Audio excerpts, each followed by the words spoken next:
Jangan sendiri kalau mau cek mobil, usahakan bawa teman satu atau dua orang yang mengerti, jadi nanti bisa bagi tugas.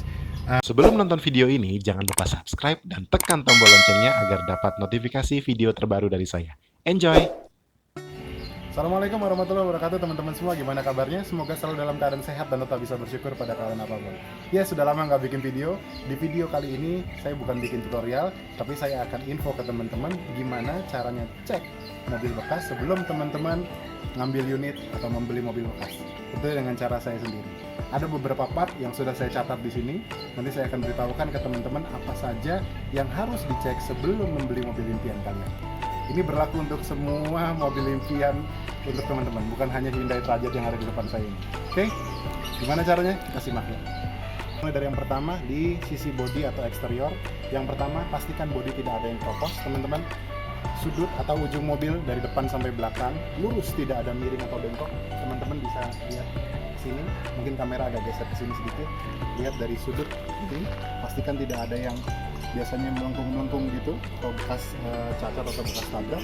Yang ketiga, periksa bodi dan kap mesin, pinggiran atau sampai depan pintu belakang, pastikan tidak ada yang bekok atau bekas tabrak.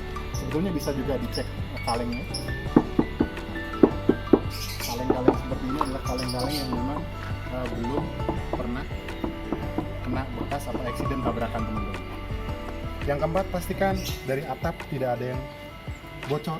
Kita tengok aja ke atas sisi ini, teman-teman, biasanya kelihatan kalau misalkan ada yang bocor itu pasti kalau lagi dicuci atau cuaca hujan itu pasti akan rembes tampias ke dalam area interior mobil.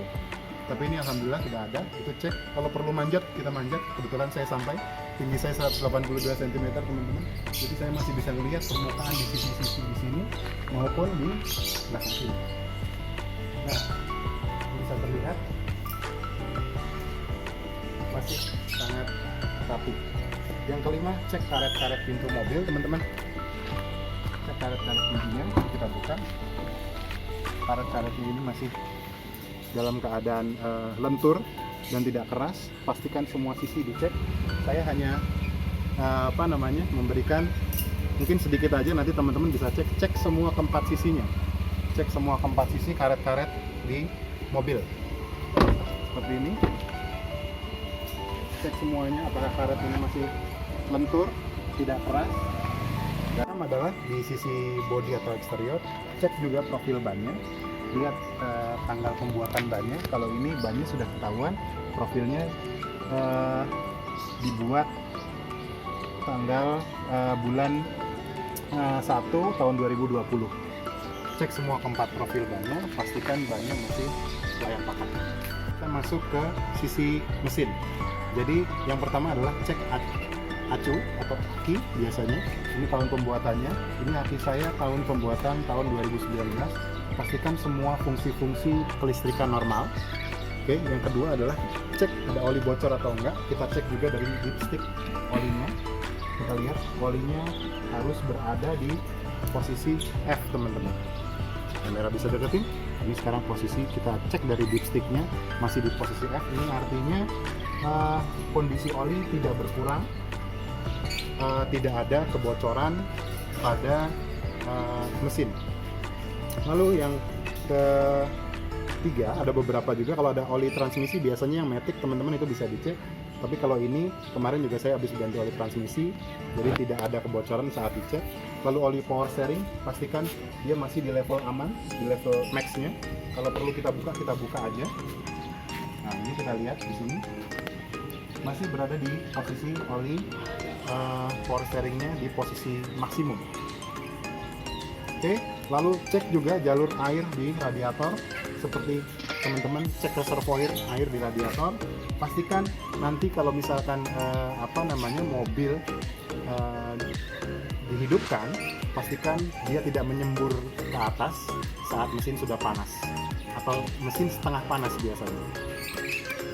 Cek air radiator. Biasanya kalau misalkan memang teman-teman mungkin bisa lihat, kita cek aja dengan kelingking biasanya. Kalau masih basah berarti posisinya dia masih berada di maksimum.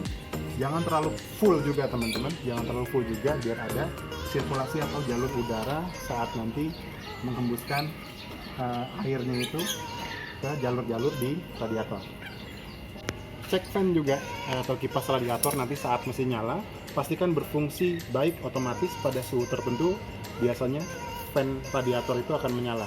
Jadi kalau misalkan teman-teman cek mobil, pastikan dulu mesin dihidupkan, biarkan dia sampai fan radiator itu menyala. Itu untuk menandakan bahwa kerja suhu panas mesin itu masih stabil dan kipas akan hidup dengan sendirinya. Lalu cek juga power steering, nanti kita sama-sama nanti mungkin dari dalam juga kita cek, belokkan ke kiri sampai mentok, ke kanan sampai mentok, pastikan tidak ada bunyi di sisi power steering. Jadi nanti teman-teman hidupkan mesinnya, kalau sudah dihidupkan mesinnya, putar setirnya ke arah kiri sampai mentok, ke kanan pun juga sampai mentok. Pastikan juga ada rekan yang melihat posisi di dalam ruang mesin ini, apakah ada bunyi atau tidak. Kalau ada bunyi, ada kemungkinan seal-sealnya sudah pada bocor, seal power steering sudah bocor. Kamera bisa mendekat sebentar, kita lihat sisi-sisi di mesinnya ini, sorot mungkin ke arah sini sampai ke sini. Cek juga apakah ada kebocoran pada sisi mungkin di mesin, di transmisi. Biasanya di sini.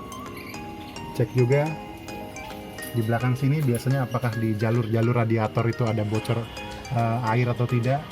Itu bisa terlihat dari sini. Nah, alhamdulillah mobil ini kering mesinnya, jadi tidak ada kebocoran pada mesin. Sekarang kita sudah di interior mobil ini. Sekarang yang paling pertama mungkin kita harus cek juga. Nah, mesin mobil kita nyalakan. Starternya masih top chair, teman-teman. Jadi yang perlu diperhatikan adalah kalau untuk di interior, central lock 5 titik, pastikan semua hidup. Lalu power window di keempat sisi pintu, pastikan hidup semua. Yang belakang, yang kiri kanan, ini hidup semua, teman-teman. Nah, ini kita turunkan sedikit biar nggak terlalu gerah. Oke, electric mirror juga pastikan dia masih bekerja atau berfungsi, kiri dan kanan juga kita cek juga. Nah, itu masih berfungsi juga, teman-teman, masih berfungsi dengan sangat baik. Oke, lalu saklar lampu dekat dan jauh semua berfungsi juga. Panel-panel di lampu senja juga pastikan nanti berfungsi semua. Lalu tombol-tombol lampu baca, jamnya juga masih berfungsi. Audio, lalu panel-panel AC pastikan juga masih berfungsi juga. Wiper juga masih berfungsi, depan maupun belakang. Ini wiper depan kita masih berfungsi. Tadi seperti yang saya bilang, panel AC juga berfungsi dengan baik. AC-nya coba kita hembuskan, AC masih mengeluarkan hawa udara karena ini mobil baru dipanaskan. Kita bisa lihat juga, cek bahwa sirkulasi udaranya masih baik. Oke, yang tadi saya bilang mungkin putar setir ke arah kiri dan arah kanan sampai mungkin mentok, teman-teman. Itu untuk mengetahui bahwa power steering masih bagus dan setir tidak berat. Setir yang tidak berat lalu tidak ada dengung di sisi jalur power steering, itu menunjukkan bahwa power steeringnya masih bagus. Saya punya catatannya, teman-teman, makanya saya baca buat teman-teman. Nanti kalau memang ada yang mau, saya akan share catatan ini. Jadi saat teman-teman akan mengambil mobil impiannya, saya bisa share. Yes, teman-teman, pastikan AC saat dihidupkan atau angin saat dihidupkan pertama kali itu tidak berbau. Dan nanti kita akan cek AC-nya masih dingin atau enggak.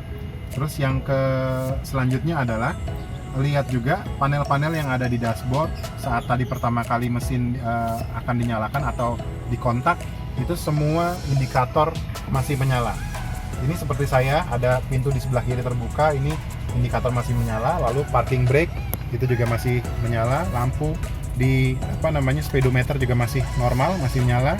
Lalu juga odometer di sini yang digital juga masih berfungsi dengan sangat baik. Ini tripnya kalau kita putar begini, ini juga masih sangat berfungsi dengan baik. Nah, itu beberapa tips kecil saat teman-teman akan memulai hunting mobil impiannya. Iya, yang satu yang paling penting juga, tolong akurkan data di STNK BPKB dengan yang ada di mesin maupun yang ada di rangka. Jadi kalau itu sudah akur, seharusnya itu sudah bisa menjadi pertimbangan besar teman-teman untuk segera mengambil mobil itu. Yang terpenting kalau emang diizinkan nanti dengan sellernya, kalau mungkin sudah deal, tes jalan teman-teman. Dites jalan, lalu ambil ke jalan-jalan yang mungkin tidak halus, jalan-jalan yang agak bergelombang untuk melihat apakah shock breakernya itu masih berfungsi dengan sangat baik. Kaki-kakinya ada bunyi atau tidak, itu nanti bisa dilihat dari sana. Ya teman-teman, jangan lupa juga kalau memang punya bawa alat scan mobil, tapi yang paling penting izin dulu ya teman-teman ya sama pemilik mobilnya, kita boleh scan atau enggak. Kalau boleh kita langsung scan aja. Terus jangan sendiri, kalau mau cek mobil usahakan bawa teman 1 atau 2 orang yang mengerti, jadi nanti bisa bagi tugas. Teman-teman juga nanti yang satu ngecek bagian interior, yang satu ngecek mesin. Kalau bisa bawa orang yang betul-betul paham, yang sudah user mungkin yang menggunakan mobil yang memang teman-teman mau pilih menjadi mobil impiannya. Oke, jadi teman-teman, ini adalah guidance sederhana dari saya. Jadi nanti kalau teman-teman silahkan yang mau guidance seperti ini, nanti komen aja di YouTube saya. Nanti insya Allah nanti saya akan berikan linknya untuk bisa teman-teman ambil PDF-nya dari YouTube saya. Oke teman-teman, segitu aja mungkin sharing sedikit dari saya. Mudah-mudahan teman-teman bisa mendapatkan mobil impiannya dan hunting mobil impiannya dengan aman dan nyaman dengan guidance ini. Mas Awit pamit. Assalamualaikum warahmatullahi wabarakatuh. Bye.